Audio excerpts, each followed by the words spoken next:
ನಮಸ್ಕಾರ.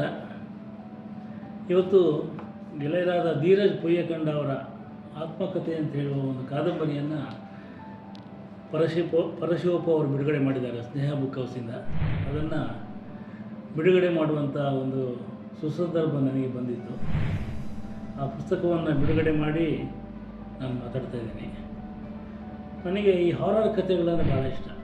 ನನಗೆ ನಮ್ಮೂರು ದಕ್ಷಿಣ ಕನ್ನಡ, ಅಲ್ಲಿ ಇದ್ದಷ್ಟು ದೆವ್ವಗಳು ಯಾವ ಊರಲ್ಲೂ ಇಲ್ಲ ಅಂತ ನಂಬಿದ್ದೀನಿ ನಾನು.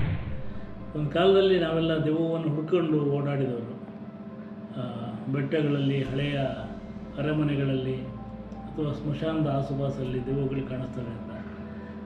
ಆದರೆ ಅದ್ರ ಕುರಿತು ಒಂದು ಪುಸ್ತಕ ಕೂಡ ಬರೆದೆ ನಾನು, ಹಾರರ್ ಕಥೆಗಳದ್ದು.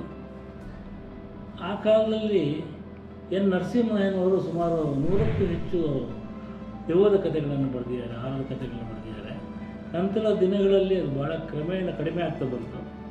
ಈಗ ಧೀರಜ್ ಪೊಯ್ಯಕಂಡ ಅವರು ಆತ್ಮಕಥೆ, ಆತ್ಮ ಅಂದರೆ ಇಲ್ಲಿ ಒಂದು ಅತೃಪ್ತ ಆತ್ಮ ಇರ್ಬೋದು, ಸತ್ತು ಹೋದವನ ಆತ್ಮ ಇರ್ಬೋದು, ದೇಹದ ಒಳಗಿರುವ ಆತ್ಮ ಅಲ್ಲ, ಇದು ಹೊರಗಿರುವ ಆತ್ಮ. ಅದರ ಒಂದು ಕಥೆಯನ್ನು ಇಟ್ಕೊಂಡು ಒಂದು ಕಾದಂಬರಿಯನ್ನು ಬರೆದಿದ್ದಾರೆ. ಭಾಳ ಸೊಗಸಾಗಿ ಮುದ್ರಣ ಮಾಡಿದ್ದಾರೆ, ಒಳ್ಳೆಯ ಮುಖಪುಟ ಇದೆ. ಸ್ನೇಹ ಬುಕ್ ಹೌಸ್ ಅವರ ಎಲ್ಲ ಕೃತಿಗಳು ಕೂಡ ಒಂಥರ ವಿಶಿಷ್ಟವಾಗಿರ್ತದೆ ಮತ್ತು ಅವರು ಬಹಳ ಚೆನ್ನಾಗಿ ಅದನ್ನು ಹಂಚೋದಾದರೆ ಓದುಗರಿಗೆ ತಲುಪಿಸ್ತಾರೆ. ನನ್ನ ಪ್ರಕಾರ ಹಸಿವಿರುವ ನಿರ್ಮಾಪಕ ಅಥವಾ ಹಸಿವಿರುವ ಪ್ರಕಾಶಕರು ಸಿಕ್ಕಾಗ ಒಂದು ಕೃತಿ ಒಳ್ಳೆಯದಾಗುತ್ತೆ. ಸೊ ಧೀರಜ್ ಪೊಯ್ಯಕಂಡ ಅವರು ಮತ್ತು ಸ್ನೇಹ ಬುಕ್ ಹೌಸ್ ಅವರು ಜೊತೆಗೆ ಸೇರಿ ಈ ಪುಸ್ತಕವನ್ನು ನಿಮ್ಮೆಲ್ಲರಿಗೆ ತಲುಪಿಸ್ತಾ ಇದ್ದಾರೆ. ದಯವಿಟ್ಟು ಓದಿ. ಪೊಯ್ಯಕಂಡ ಪತ್ರಿಕೋದ್ಯಮದಲ್ಲಿರುವಂಥವರು.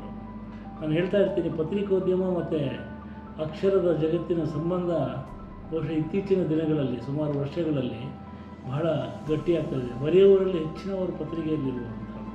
ಒಂದು ಕಾಲದಲ್ಲಿ ಹೇಗೆ ಮೇಷ್ಟ್ರುಗಳು ಬರೀತಿದ್ರು, ಈಗ ಪತ್ರಿಕೋದ್ಯಮದಲ್ಲಿರುವ ಬರೀತಿದ್ದಾರೆ.